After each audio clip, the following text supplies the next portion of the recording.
ඔබ අහලා නැද්ද සාරිපුත්ත මහ රහතන් වහන්සේ සසරේම ඉරිසියා කළා නැහැ කියලා? ඒක මෙහෙමයි උනේ. ඔහුට ඒ කාලේ රජ කෙනෙක්. ඔහුට බිරිඳක් හිටියා. ඒ බිරිඳ ගොඩාක් සොඳුරුයි. සුන්දරයි. ඒ රජුගේ බිරිඳ දාලා කොහෙවත් ගියේ නැහැ. නමුත් යුද්ධයක් ආවා. ඒ යුද්ධයක් ආවට පස්සේ යොදුන් 60ක් දුර යන්න තියෙනවා.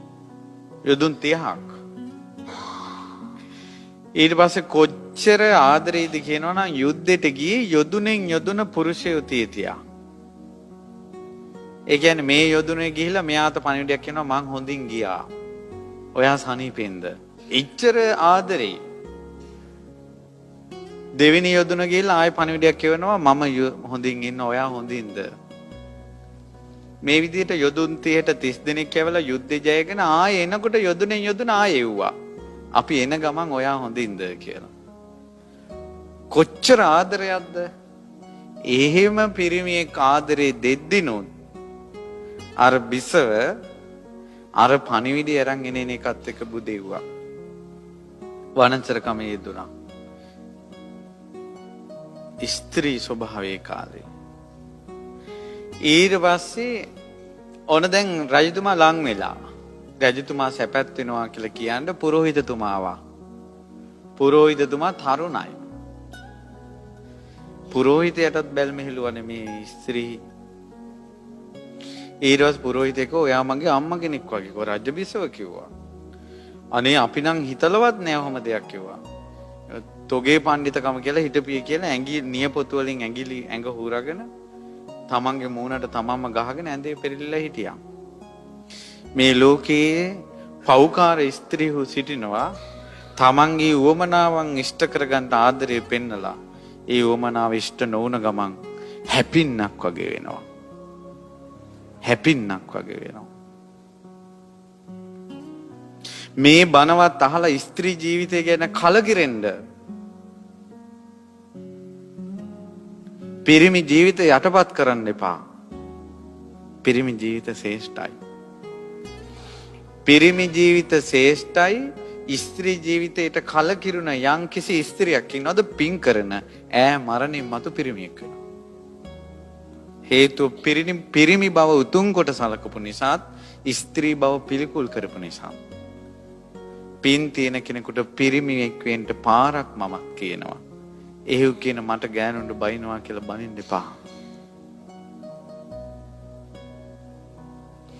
ඊට පස්සේ මොකද උනේ? ඔන්න රජතුමා එනකොට අර බිසව එන්නේ පිළිගන්න. දුවගෙන ගියා. කිව්වා මේ බලන්න පුරোহিতයා කරපු දෙයි.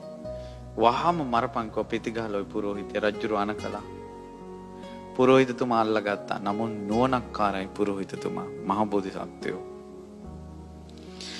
පුරোহিতතුමා කොහොම හරි කියලා මම රජුරොත් එක්ක කතා කරන්න ඕනේ කියලා රජුරොන්ට කතා කළා. කවුරුණු සහිතව ඔක්කොම ඔප්පු කළා. ඊට පස්සේ රජතුමාට හිතුණා මුල අල්ලගත්තා.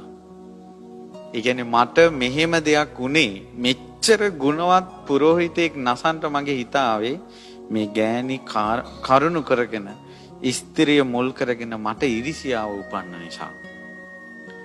කොහොමද ඉරිසියාව කියලා තේරෙන්නේ නැත්නම් උපමාවක් කියන්නම්. ලස්සන කෙල්ලෙක් බැඳපු කොල්ලා ගෙදෙට්ට මිස් කෝල් එනවට කැමති නැහැ. ඒ වනාහි ඉරිසියාවයි. ගෙදෙට්ට ලස්සන කතාවකුත් ඕනේ නැහැ. කෝල් එනකොට සැකයි. තවත් කෙනෙකුට hina වෙනවට කැමති නැහැ. ඉරිසියාව. හොඳ කෙල්ලෙක් කියලා ගෙනල්ලා ඉරිසියාවෙන් පිච්චි ඉන්නවා. එපා වුණ රජුරවන්න මේ ඉරිසියාව.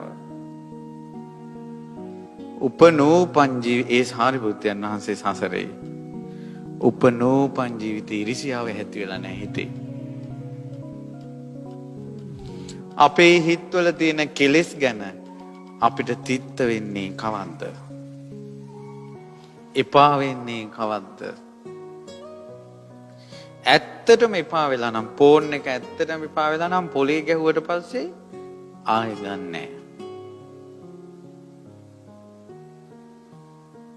ඊට පස්සේ තරුණ ළමයි මේ බණ අසන නිසා පාසල් වල යන ළමයි, කැම්පස් වල යන ළමයි, රස්සාවල් කරන ළමයි, විවාහ නොවුන ළමයි මේ බණ අසන නිසා මේ කියන්නේ. කෙල්ලෙක් නිසා හිත රිදවුනොත්, විඳෙව්වොත්, දාලා ගියොත් එපා වෙනවනේ. අවංක පින් තියෙන කෙනෙක් නම් එපා වෙන එකට එපාම වෙනවා. මුන්නේ. දැන් ඉන්නේ උන් එකකින් විඳවලා මාස ගාණක් විඳවලා ආයෙ තවත් එකකින් එක්ක යාළු වෙනවා. උන්ට නිවනක් කොහින්ද? නිවනක් කොහින්ද? එපා වෙච්ච එක එපා වෙන්නේ කවද්ද ඇත්තටම? පව් කරපු කෙනෙකුට වුණත් ඇත්තටම ඒ පව එපා වෙලා නම් ඒ එපා වීමෙන් මෙතෙක් කරපු පව් සේදිලා යනවා.